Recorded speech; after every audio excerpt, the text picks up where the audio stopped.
ಕಾಲ 7 ಹಂತಗಳಲ್ಲಿ ಲೋಕಸಭಾ ಚುನಾವಣೆ ಮತದಾನ ನಡೆದಿದೆ.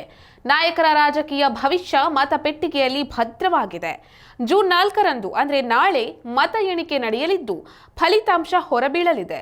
ನಾಳೆ ಏನಾಗಬಹುದು, ಯಾವ ಪಕ್ಷ ಗೆದ್ದು ಬೀಗಬಹುದು, ಈ ಬಗ್ಗೆ ಮಂಗಳೂರಿನ ಜನರು ಏನಂತಾರೆ ಕೇಳೋಣ. ಕೊನೆಗೂ ಆ ದಿನ ಬಂದೇ ಬಿಡ್ತು. ನಾಳೆ ಸರ್ವಾಧಿಕಾರದ ಪಟ್ಟ ಅಲಂಕರಿಸುವ ವ್ಯಕ್ತಿ ಯಾರು ಎಂಬ ಪ್ರಶ್ನೆಗೆ ಉತ್ತರ ಸಿಗುತ್ತೆ. ಹೌದು, ದಕ್ಷಿಣ ಕನ್ನಡ ಲೋಕಸಭಾ ಕ್ಷೇತ್ರದಲ್ಲಿ ಬಿಜೆಪಿಯಿಂದ ಬ್ರಿಜೇಶ್ ಚೌಟ ಮತ್ತು ಕಾಂಗ್ರೆಸ್ನಿಂದ ಪದ್ಮರಾಜ್ ಆರ್ ಸ್ಪರ್ಧಿಸಿದ್ದು, ಇವರಿಬ್ಬರ ಮಧ್ಯೆ ಗೆಲುವಿಗಾಗಿ ನೇರ ಪೈಪೋಟಿ ನಡೆಯಲಿದೆ. ಇನ್ನು ಉಡುಪಿ ಚಿಕ್ಕಮಗಳೂರು ಕ್ಷೇತ್ರದಿಂದ ಬಿಜೆಪಿಯಿಂದ ಕೋಟಾ ಶ್ರೀನಿವಾಸ್ ಪೂಜಾರಿ ಹಾಗೂ ಕಾಂಗ್ರೆಸ್ ಪಕ್ಷದಿಂದ ಕೆ ಜಯಪ್ರಕಾಶ್ ಹೆಗ್ಡೆ ಸ್ಪರ್ಧಿಸಿದ್ದು, ಇವರಿಬ್ಬರ ಮಧ್ಯೆಯೂ ಗೆಲುವಿಗಾಗಿ ಗುದ್ದಾಟ ನಡೆಯಲಿದೆ. ಒಟ್ಟಾರೆಯಾಗಿ ನಾಳೆ ಬೆಳಿಗ್ಗೆ ಯಾರ ಕೊರಳಿಗೆ ವಿಜಯಲಕ್ಷ್ಮಿ ಹಾರ ಹಾಕುತ್ತಾಳೆ ಎಂದು ಕಾದು ನೋಡಬೇಕಿದೆ.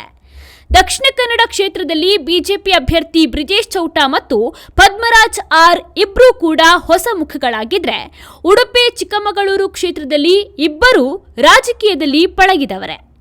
ಆಂತರಿಕ ಸಮೀಕ್ಷೆಯ ವಿಶ್ವಾಸದಲ್ಲಿ ಬಿಜೆಪಿ ಮತಗಟ್ಟೆ ಸಮೀಕ್ಷೆಯ ಮೇಲೆ ವಿಶ್ವಾಸವಿರಿಸಿದ್ರೆ, ಕಾಂಗ್ರೆಸ್ಸಿಗರು ಮಾತ್ರ ಆಂತರಿಕ ಸಮೀಕ್ಷೆಯನ್ನೇ ತಿರಸ್ಕರಿಸಿದ್ದಾರೆ.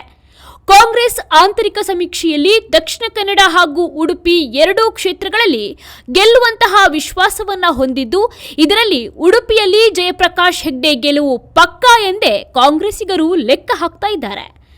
ಅಂತೆಕಂತೆ ಲೆಕ್ಕಾಚಾರ ಬದಿಗಿಟ್ಟು ಪ್ರಸ್ತುತ ಜನರು ಈಗ ಅಧಿಕಾರದ ಪಟ್ಟ ಏರೋ ನಾಯಕ ಯಾರಂತಾರೆ, ಅವರ ಬಾಯಲ್ಲೇ ಕೇಳೋಣ ಬನ್ನಿ. 3 ತಿಂಗಳಿನೊಳಗೆ ಈ ಭ್ರಷ್ಟಾಚಾರ ನಿರ್ಮೂಲನೆ ಮಾಡಬೇಕು. ಯಾಕೆಂದರೆ 3 ತಿಂಗಳಿನಲ್ಲಿ ಆಫೀಸರನ್ನು ಹಿಡಿದರೆ ಸೀದಾ ಮನೆಗೆ ಕಳಿಸಬೇಕು. ಮತ್ತೆ ಅವರನ್ನು ರೀಅಪಾಯಿಂಟ್ಮೆಂಟ್ ಮಾಡಬಾರ್ದು. ಗೂಡಂಗಡಿಯಾಗಿ ಹೀಗೆ ಸಣ್ಣ ಅಂಗಡಿಯಾಗಿ ಕೂತ್ಕೊಳ್ಬೇಕು. ಹಾಗೆ ಮಾಡಬೇಕು. ಹಾಗೆ ಮಾಡಿದರೆ ದೇಶ ಒಳ್ಳೆ ರೀತಿಯಲ್ಲಿ ಬರ್ತದೆ. ಎಲ್ಲ ಭ್ರಷ್ಟಾಚಾರದಲ್ಲಿಯೇ ನಡೆದದ್ದು. ಇಲ್ಲಿ ಇಂಡಿಯಾದಲ್ಲಿ ಸುಖ ಇಲ್ಲ, ಭ್ರಷ್ಟಾಚಾರ ಜಬರ್ದಸ್ತಿ ಆಗಿದೆ. ಅದನ್ನು ನಿಲ್ಲಿಸಬೇಕು. ಮೋದಿಯೇ ಬರಬೇಕು. ದೇಶದ ಸಂರಕ್ಷಣೆ ಮಾಡಲಿಕ್ಕೆ ಗಡಿ ಭಾಗದಲ್ಲಿ ಅಲ್ಲಿ ಇಲ್ಲಿ ಮೋದಿ ಫಿಟ್ ಜನ, ನಾಯಕ ಸ್ಥಾನಕ್ಕೆ ಅವರು ಸರಿಯಾದ ಜನ, ಮತ್ತೆ ಯಾರು ಇಲ್ಲ. ಅದಕ್ಕೆ ಕಾಂಗ್ರೆಸ್ ಬರಬೇಕಂತ ಹೇಳೋದು. ಕಾಂಗ್ರೆಸ್ ಅಲ್ಲ, ಬಿಜೆಪಿ ಸರಿ ಅಲ್ವಾ? ಮತ್ತೆ ಬರ್ಬೋದು, ಮೋದಿಯೇ ಬರ್ಬೋದು, ಬಿಜೆಪಿಯೇ ಬರ್ಬೋದು. ಕರ್ನಾಟಕದಲ್ಲಿಯೂ ಬಿ ಜೆ ಪಿ ಬರ್ಬೋದು. ಭ್ರಷ್ಟಾಚಾರ ಈಗ ಜಾಸ್ತಿ ಆಗಿದೆ ಅಲ್ವಾ? ಎಲ್ಲಿ ಕರ್ನಾಟಕದಲ್ಲಿ ಎಂತ ಉಂಟು? ಎಲ್ಲ ಭ್ರಷ್ಟಾಚಾರ, ಎಲ್ಲ ಹಣ ಮಾಡುವುದೇ. ಮಿನಿಸ್ಟರ್ ಆಗಿದ್ದು ಅವರ ಸಂಬಂಧಿಕರು ಮಗಳು ಎಲ್ಲ ಅದೇ ಲೈನಲ್ಲಿ ಹೋಗೋದು. ಯಾಕೆ? ಹಣ ಮಾಡಲಿಕ್ಕೆ ಅಲ್ವ? ಬೇರೆ ಏನಾದರೂ ಮಾಡ್ತಾರಾ? ಈಗ ಕೋಟಿಗಟ್ಟಲೆ ಅವರಲ್ಲಿ ಹಣ ಉಂಟು. 5,000 10,000 ಅಂತ ಹೇಳ್ತಾರೆ. ಅದು ಎಲ್ಲಿಂದ ಅವರಿಗೆ ಬರುವುದು? ಈಗೆಲ್ಲ ಬೇಡದೆಲ್ಲ ಈಗ ಮಾಡ್ತಾರಲ್ಲ. ಈಗ ನೋಡಿದ್ದೀರಲ್ಲ ಪ್ರಜ್ವಲ್ದೆಲ್ಲ. ಏನು ಹಣದ ಪ್ರಭಾವದಲ್ಲಿ ಅದೆಲ್ಲ ಮಾಡಿದ್ದು. ಯಾಕೆ ಮಾಡಬೇಕು? ಒಂದು ಸಂಸದ ಆದರೆ ಒಂದು ಸಿಗ್ನೇಚರ್ ಹಾಕಿ ಬರಲಿ, ಸಿಗ್ನೇಚರ್ ಹಾಕಿ ಕೊಡುವುದು. ಅವರು ಸರಿಯಾಗಿ ಕೆಲಸ ಮಾಡಿದ್ದು ಹೋಗ್ತಾರೆ. ಅದಕ್ಕೆ ಏನಾದರೂ ಅವರು ಆಮಿಷದ ಒಡ್ಡುದ ಹಾಗೆ ಮಾಡಬೇಕು ಹೀಗೆ ಮಾಡಬೇಕಂತ ಅದೆಲ್ಲ ಬೇಕಾ? ಸರ್ಕಾರ ಯಾಕೆ? ಮೊದಲೆಲ್ಲ ಇದ್ದಾರೆ. ಒಂದು ಕೇಜ್ರಿವಾಲ್ ಹೇಳ್ತಾನೆ, ಭಗತ್ ಸಿಂಗ್ ಮಾಡಿದ್ದಾನೆ, ಅವ ಗಲ್ಲಿಗೆ ಏರಿದ್ದಾನೆ, ದೇಶಕ್ಕೆ ಸೇವೆ. ಇವ ಎಂತ ಮಾಡಿದ್ದು? ಹಣ ಮಾಡಿದ್ದಲ್ವ, ಮನೆ ಮಾಡಿದ್ದಲ್ವ. ಭಗತ್ ಸಿಂಗ್ ಮನೆ ಮಾಡಿದ್ದಾನ? ಅವನ ಆಸ್ತಿಯನ್ನೇ ಬಿಟ್ಟದ್ದವ. ಮತ್ತೆ ಅಂತ ಅದೇ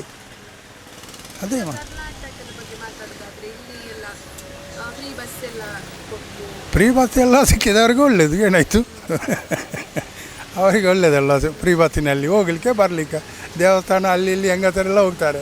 ಇವತ್ತೊಂದು 10-16 ಜನ ಹೆಂಗಸರೆಲ್ಲ ಹೋದರು, ಎಲ್ಲ ಪೆಟ್ಟಿಗೆ ಎಲ್ಲ ತಗೊಂಡು ಬ್ಯಾಗಿ. ಅವರಿಗೆ ಫ್ರೀ ಅಲ್ವಾ? ಅದು ಸಂತೋಷದ ವಿಚಾರ. ಹಾಗೆ ಕೊಟ್ಟರೆ ದೇಶ ಉಳಿಬೋದಾ? ಈಗ ನಾನು ಇಲ್ಲಿ ಧರ್ಮಕ್ಕೆ ಒಂದೊಂದು ಸಾಲ ಕೊಟ್ಟರೆ ಅಂಗಡಿ ಉಳಿತದ? ಹಾಗೆ ಇದು ಪರಿಸ್ಥಿತಿ. ಅವರಿಗೆ ಕೆಲಸ ಕೊಡಬೇಕು, ಎಲ್ಲರಿಗೂ ಕೆಲಸ. ಮಕ್ಕಳಿಗೆ ಆದರೆ ಫ್ರೀ ಕೊಡಬೇಕು. ಶಾಲೆಗೆ ಹೋಗುವ ಮಕ್ಕಳಿಗೆ ಕೊಡ್ತಿದ್ದರು, ಬಸ್ಸಿನಲ್ಲಿ ಫ್ರೀ ಕೊಡ್ತಿದ್ದರೆ ಎಲ್ಲರಿಗೂ ಉಪಯೋಗ ಆಗ್ತಿತ್ತು. ಮನೆಯವರಿಗೆ ಎಲ್ಲರಿಗೂ ಮಕ್ಕಳಿಗೆ ಕೊಡಬೇಕಿತ್ತು. ಈ ಹೆಂಗಸರಿಗೆ ಅವರಿಗೆ ಇವರಿಗೆ ಅಂತ ಕೊಡುವುದಲ್ಲ. ಫ್ರೀ ಎಲ್ಲ ಕೊಟ್ಟು ಎಂತ? ಫ್ರೀಯಲ್ಲಿ ಯಾವನು ಸುಖ ಇಲ್ಲ. ಸಿಕ್ಕಿದವರಿಗೆ ಸಂತೋಷವೇ. ನನಗೂ ಕೂಡ ಸಿಕ್ಕಿದೆ ಎಲೆಕ್ಟ್ರಿಕ್ ಫ್ರೀ, ಅದು ಫ್ರೀ ಅಂತ. ಅದು ಸಂತೋಷ ಇಲ್ಲ. ಅದು ಮುಂದಕ್ಕೆ ಏನಾದರೂ ಒಂದು ಅಪಾಯದ ಸೂಚನೆ. ಅರೆ ಬರ್ಪೀರು ಮೋದಿಜಿ ಯಾವಂಡ ನಮ್ಮ ಭಾರತೀಯರು ಪೂರ ಆರಾಮಿತ್ತೊಂಜಿ ಮಸ್ತೊಂಜಿ ಒಂಜಿ ಆರೊಂಜಿ ನಮ್ಮ ದೇಶಗೊಂಜಿ ಬಾರಿ ಮಲ್ಲ ವ್ಯಕ್ತಿ ಯಾರು.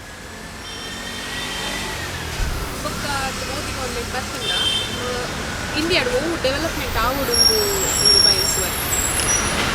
ಡೆವಲಪ್ಮೆಂಟ್ ಆಲ್ರೆಡಿ ಡೆವಲಪ್ಮೆಂಟ್ ಉಂಡಿತ್ತೆ ಪೂರ ವಿಷಯವಿಲ್ಲ ಆರು ಮೋದಿಜಿ ಮತ್ತು ನಮ್ಮ ದೇಶಕ್ಕೋಸ್ಕರ ಒಂಜಿ ಮಸ್ತ್ ಸ್ಟ್ರಗಲ್ ಮಂತೊಂದುಲ್ಲೇರ ಅವರು ಸೈನಿಕರಿಗೆ ಅಕ್ಲೆ ಮೆಕ್ಲೆಗೆ ಪೂರ ಮಸ್ತ್ ಮಲ್ಲ ಮಟ್ಟದ ವ್ಯವಸ್ಥೆ ಮಲ್ದಿರಾರು ಆಲ್ರೆಡಿ ಬೊಕ್ಕದ ಮಂಡ ಅವೇ ಪೂರ ವ್ಯವಸ್ಥೆ ಪೂರ ಎಡ್ಡೆ ಮಲ್ತೊಂದುಲ್ಲೇರ ಆಡಲ್ಲ ಎಂದು ಇತ್ತ ಈ ಟರ್ಮ್ಡ್ ಒಂಜಿ ಮಲ್ಲ ಡ್ರೀಮ್ ಉಪ್ಪು ಆಡಲ್ಲ ಒಂಜಿ ಅವ್ರನ್ನ ಪ್ಲ್ಯಾನಿಂಗ್ಗೆ ಬೇತೆ ಕರ್ನಾಟಕದ ಬಗ್ಗೆ ಹೊಂಡ ನಮ್ಮದು ಫ್ರೀ ಕೊರಂದುಲ್ಲೇರು ಆಂಡಲ್ಲ ಕೆಲ ಪೂರ ಹಾಕಲ್ನ ವಿಷಯ ಪೂರ ಮಸ್ತ್ ಬಂಡ ಅವು ಪನೋಡೊಂದು ಇಜ್ಜಿ ಗೊತ್ತುಂಡು ಆಲ್ರೆಡಿ ಜನಕ್ಲಿಯ ಪೂರ ನಮ್ಮ ಬಿ ಜೆ ಪಿಡು ಒಂಜಿ ದಾದಾಂಡಲ್ಲ ಒಂಜಿ ಮಲ್ಲ ಒಂಜಿ ಮಟ್ಟದ ಬೇಲೆ ಆವಡು ಆಲ್ರೆಡಿ ದಕ್ಷಿಣ ಕನ್ನಡ ಆರು ಅವು ಕೇನೋಡೊಂದು ಇಜ್ಜಿ ಚೌಟಿಯರು ಆರು ಪಾಪ ಟಫ್ ಪಂಡ ನಮಕ್ ಎಡ್ಡೆ ಕ್ಯಾಂಡಿಡೇಟ್ ತಿಕ್ತೀರು ಆರ್ಮಿದಾರು ಆರೆಗೆ ಗೊತ್ತುಂಟು ದೇಶದ ವಿಷಯ ಎಂಚ ದೇಶವನ್ನು ಎಂಚ ಲೀಡ್ ಮಲ್ಪೋಡು ಒಂದು ಅಲ್ಲಿ ಆಲ್ರೆಡಿ ಆರ್ಮಿಡ್ ಕ್ಯಾಪ್ಟನ್ ತಿನ್ನಾರು ಎಂಕ್ಲ ಆರ್ನ ಮಿತ್ತೊಂಜಿ ಮಸ್ತ್ ಟ್ರಸ್ಟ್ ದೀತ ಆಲ್ರೆಡಿ ಅವರೊಂಜಿ ನಮ್ಮ ದಕ್ಷಿಣ ಕನ್ನಡಕ್ಕೆ ಒಂಜಿ ಮಲ್ಲ ಮಟ್ಟದ ಒಂಜಿ ಅದಲ್ಲ ಒಂಜಿ ವ್ಯವಸ್ಥೆ ಮಲ್ಪುಗಿರಂದು ಎಂಚ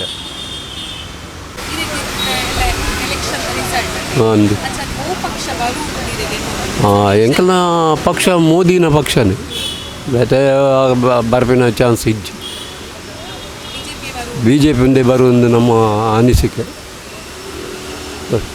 ನೆಟ್ಲ ಕೊಡ್ತಾರತ್ತ ಪೂರ ರಿಸಲ್ಟ್ ಮಕ್ಕಳು ಬರ್ಪೇರು ಬಂದು ಸಮೀಕ್ಷೆ ಮಾತಾ ಟಿ ವಿ ದಕ್ಕಲ್ನೆಲ್ಲ ಉಂಡತ್ತ ಅಂಚೆ ಅದು ಇನ್ನು ಮಲ್ಪರ ಚಾನ್ಸು ಬಿ ಜೆ ಪಿ ಬರ್ಪು ಹೆಚ್ಚಿನ ಅಂಶ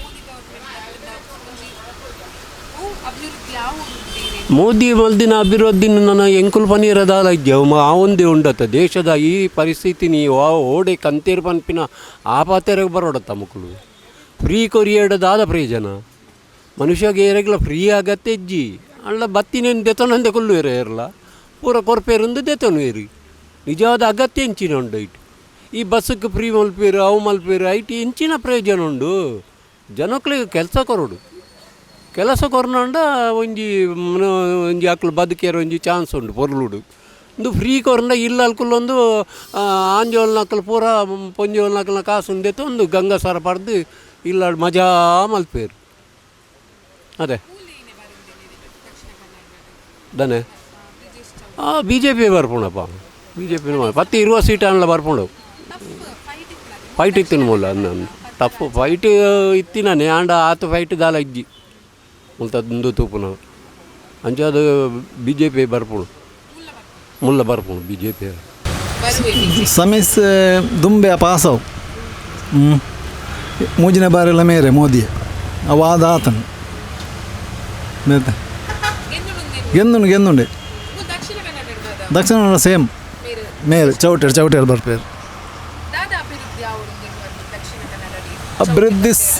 ಅಭಿವೃದ್ಧಿ ನಾನು ನೆಟ್ಟಿರ್ದು ಕೆ ಪಿ ಹಿಡ್ದೊಂದು ಫ್ಲೈಓವರ್ ಉಂಡು ನಂತೂರು ಅವು ಬೊಕ್ಕ ನಮ್ಮ ಕೂಳೂರ್ದೊಂದು ಬಾಕಿ ಆತಂಡು ಅವು ಬೊಕ್ಕ ಇಂಚ ಲೋಕಲ್ ಪೂರ ಸಾಧಾರಣ 70-75% ಆತನು ಆಲ್ರೆಡಿ ಬೇತದಲ್ಲ ಅವು ನನ್ನ ತೂಡು ಅಭಿವೃದ್ಧಿ ಆಡ್ ಬೊಕ್ಕದಲ್ಲ ಬೈಜಿನಟ ಅಭಿವೃದ್ಧಿ ಎಲ್ಲ ತೋಜಿ ಓಲ ಉದ್ಘಾಟನೆ ಬರಾತಿನದಲ್ಲ ತೋಜಿ ಹೊಸತ್ ಕಾಂಗ್ರೆಸ್ ಬತ್ತೇವಕ್ಕ ಓಲ ಉದ್ಘಾಟನೆ ದಿನ ತೋಜಿ ಆಯ್ತು ಎಲ್ಲದ ರಿಸಲ್ಟ್ ಐತೆ ಸಮೀಕ್ಷೆ ಬತ್ತಿಲಕ್ಕ ಅದೆಲ್ಲ ಬರ್ಪಣೆ ಚಾನ್ಸಿಜ್ಜಿ ಲಾಸ್ಟ್ ಟೈಮ್ ಪಶ್ಚಿಮ ಬಂಗಾಳದ ದಾದ ಬಂಡೇರಿ ಕರ್ನಾಟಕದ ದಾದ ಅಂಡೆ ಅಂಚನೆ ಐತೆ ಜನಾಭಿಪ್ರಾಯ ಮತ್ತು ತೂನಾಗ ಕಾಂಗ್ರೆಸ್ ಇಂಡಿಯಾ ಒಕ್ಕೂಟನೆ ಬರ್ಪಣೊಂದುಂಟು ಅಂಚ ಒಕ್ಕ ಎಲ್ಲದ ರಿಸಲ್ಟ್ ಡೇರಿ ಗೊತ್ತಾಪ ಅಂತ ಹಾಂ ಮೂಲು ಪದ್ಮರಾಜಾರೆ ಬರ್ಬೇಕು ಹಾಂ 100% ಆರೆ ಪದ್ಮರಾಜಾರೆ ಬರ್ಬೇಕು ಕಾಂಗ್ರೆಸ್ ಬತ್ತನೇ ಅಭಿವೃದ್ಧಿ ಆಪನಿ ಕಾಂಗ್ರೆಸ್ ಬರೋಡು ಕಾಂಗ್ರೆಸ್ ಬತ್ತನೇ ಅಭಿವೃದ್ಧಿ ಆಪ್ ಮತ್ತೆ ಓ ಪಾರ್ಟಿ ಬತ್ತನಲ್ಲ ಅಭಿವೃದ್ಧಿ ಆಪಜಿ ಧರ್ಮ ರಾಜ್ಯಕ್ಕೆ ಮಾತ್ರ ಆಪಣಿ ಕಾಂಗ್ರೆಸ್ ಬರೋಡು ಅಭಿವೃದ್ಧಿ ಆಪ್ ಜನಪರ ಅದು ಕೆಲಸ ಅನ್ಪಡಿ ಕಾಂಗ್ರೆಸ್ ಹಾಕಲು ಮಾತ್ರ ತೇರ್ಲ ಮಣ್ಪುಜ್ಜಿ ಪಕ್ಕಡಾಕ್ಲು ಧರ್ಮ ಬಂದು ಜನಕ್ಲೇನು ಡಿವೈಡ್ ಮಾಡ್ಪೇರ ಆತೆ ಮಾತಾಡ್ಬೇಕಾ ನಮ್ಗೆ ಎರಡು ಬರುತ್ತೆ ನಾಳೆ ನಮ್ಮ ಪ್ರಕಾರ ಬಿ ಜೆ ಪಿ ಬರುತ್ತೆ ಮೇಡಮ್ ಬಿ ಜೆ ಪಿ ಅಂದರೆ ಮೋದಿದೆಲ್ಲ ಇದು ಉಂಟಲ್ಲ, ಒಳ್ಳೆ ಕೆಲಸ ಮಾಡಿದ್ದಾರೆ. ಅದಕ್ಕೆ ನಮಗೆ ಮೋದಿ ಬಂದರೆ ಒಳ್ಳೆಯದು. ನಾಳೆ ಮೋದಿ ಬರ್ತಾನೆ ಗ್ಯಾರಂಟಿ, 380 ಹಾಗೆ ಬರುತ್ತೆ. ಅದೇ ಮತ್ತು ಮೋದಿ ಒಳ್ಳೆ ಕೆಲಸ ಮಾಡಿದಾರಲ್ಲ, ಅದಕ್ಕೆ ನಮಗೆ ಮೋದಿ ಬಂದರೆ ಒಳ್ಳೆಯದು. ಬಿ ಜೆ ಪಿ ಬರ್ಕೊಂಡು ಬಿ ಜೆ ಪಿ ಹಾಗೇನು ಸೀಟ್ ಅವೇ 350 ಪರ ಹಚ್ ಹಾಂ ಕಾಂಗ್ರೆಸ್ ಒಂಜಿ 150 ತುಲೆ ಬರ್ ಓಕೆ ಬಕ್ಕ ಪರಿಸ್ಥಿತಿ ಬಂಡ ಬಿ ಜೆ ಪಿ ಫುಲ್ಲು ಅಲೆ ಉಂಟು. ಮೂಲಕ Dakshina Kannada full B J P ಅಲೆ ಉಂಟು. ಬಕ್ಕ ಬೇತೆ ಕೊಟ್ಟಿದ್ದು ಗೊತ್ತಿದೆ ಮುಲ್ಪ ಅಂದ ಅಂದ ಅಂದ ಅಂದ ಅಂದ ಸಮೀಕ್ಷೆ ಪಂಡ್ರೆ ಅಬ್ಬುಜಿ ಅವು ಆಯ್ತು ಅರ್ಧ ಸತ್ಯಲ ಉಂಟು ಅರ್ಧ ಸುಳ್ಳು ಉಂಟು ಪನ್ನೀರ್ ಅಬ್ಬುಜಿ ಮುಕ್ಕಲ್ ಬಸ್ಸಿ ವಿಶ್ವಾಸ ಉಂಟು ಅದೇ ಪಂಡ ದುಂಬುಲ ಕೆಲವು ಮುರಂದೆಟ್ಟು ಸಮೀಕ್ಷೆ ನೆಟ್ಟು ಎಕ್ಸಿಟ್ ಪೋಲ್ದು ಅದೆಲ್ಲ ಸುಳ್ಳಾತಜ್ಜಿ.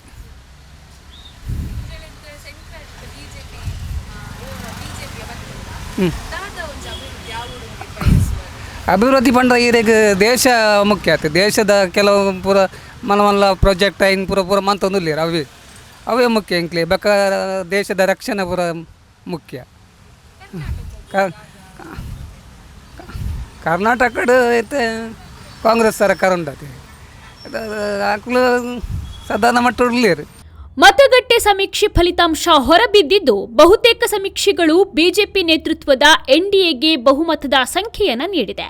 ಇದರಿಂದ ದಕ್ಷಿಣ ಕನ್ನಡ ಲೋಕಸಭಾ ಕ್ಷೇತ್ರದಲ್ಲೂ ಬಿಜೆಪಿ ಕಾರ್ಯಕರ್ತರು ಬಿಜೆಪಿಯ ಬ್ರಿಜೇಶ್ ಚೌಟ ವಿಜಯ ಖಚಿತ ಎಂದೇ ನಂಬಿ ಬೆಟ್ಟಿಂಗ್ ಕಟ್ಟುತ್ತಿರುವುದು ಕೂಡ ಕಂಡುಬಂದಿದೆ. ಬಿಜೆಪಿ ಮತ್ತು ಕಾಂಗ್ರೆಸ್ ಪಕ್ಷದ ಕಾರ್ಯಕರ್ತರು ತಮ್ಮದೇ ಅಭ್ಯರ್ಥಿಯ ಗೆಲುವಿನ ನಿರೀಕ್ಷೆಯಲ್ಲಿದ್ದಾರೆ. ಇನ್ನೊಂದೆಡೆ ಉಡುಪಿ ಚಿಕ್ಕಮಗಳೂರು ಲೋಕಸಭಾ ಕ್ಷೇತ್ರದ ಅಭ್ಯರ್ಥಿಗಳ ಸೋಲು ಗೆಲುವಿನ ಲೆಕ್ಕಾಚಾರವೂ ಕೂಡ ಕುತೂಹಲದ ಘಟ್ಟ ತಲುಪಿದೆ. 8 ವಿಧಾನಸಭಾ ಕ್ಷೇತ್ರ ವ್ಯಾಪ್ತಿಯನ್ನ ಒಳಗೊಂಡ ಕಣದಲ್ಲಿ ಅಭ್ಯರ್ಥಿಗಳಿದ್ರು. ಬಿಜೆಪಿಯಿಂದ ಕೋಟಾ ಶ್ರೀನಿವಾಸ್ ಪೂಜಾರಿ ಹಾಗೂ ಕಾಂಗ್ರೆಸ್ನಿಂದ ಕೆ ಜಯಪ್ರಕಾಶ್ ಹೆಗ್ಡೆ ಅವರಲ್ಲಿ ಯಾರು ದಿಲ್ಲಿಗೆ ತೆರಳುವ ಲಕ್ಕಿ ಇದೆ ಅನ್ನುವಂತಹ ಪ್ರಶ್ನೆಗೆ ಮತ ಎಣಿಕೆ ಸ್ಪಷ್ಟವಾದ ಉತ್ತರವನ್ನ ನೀಡಲಿದೆ. ಬಿಜೆಪಿ ಲೆಕ್ಕಾಚಾರ ಪ್ರಕಾರ ಕೋಟಾ ಶ್ರೀನಿವಾಸ್ ಪೂಜಾರಿ 1.50 ಲಕ್ಷ ಮತಗಳ ಅಂತರದಿಂದ ಗೆಲ್ಲುವ ನಿರೀಕ್ಷೆ ಇದ್ದು, ಕಾಂಗ್ರೆಸ್ ಲೆಕ್ಕಾಚಾರದ ಪ್ರಕಾರ ಜಯಪ್ರಕಾಶ್ ಹೆಗ್ಡೆ 40 ರಿಂದ 50 ಸಾವಿರ ಮತಗಳ ಅಂತರದಿಂದ ಗೆಲುವನ್ನು ಸಾಧಿಸುತ್ತಾರೆ ಅನ್ನುವಂತಹ ನಂಬಿಕೆ ಇದೆ. ಬಿಜೆಪಿ ಅಭ್ಯರ್ಥಿಗಳಿಬ್ಬರಿಗೆ ಮೋದಿ ಬಲವಾದರೆ ಕಾಂಗ್ರೆಸ್ ಅಭ್ಯರ್ಥಿಗಳು ಪ್ರಸ್ತುತ ಸಮಸ್ಯೆಗಳ ಬಗ್ಗೆ ಮತ್ತು ಕರ್ನಾಟಕ ಸರ್ಕಾರದ ಗ್ಯಾರಂಟಿ ಬಲದಲ್ಲಿ ಮತಯಾಚನೆಯನ್ನ ಮಾಡಿದ್ದಾರೆ. ಇದೀಗ ಫಲಿತಾಂಶಕ್ಕೆ ಕ್ಷಣಗಣನೆ ಆರಂಭವಾಗಿದ್ದು, ಗೆದ್ದು ದಿಲ್ಲಿಗೆ ತೆರಳುವ ನಾಯಕನಾರು ಎಂಬ ಪ್ರಶ್ನೆಗೆ ನಾಳೆ ತೆರೆ ಬೀಳಲಿದೆ.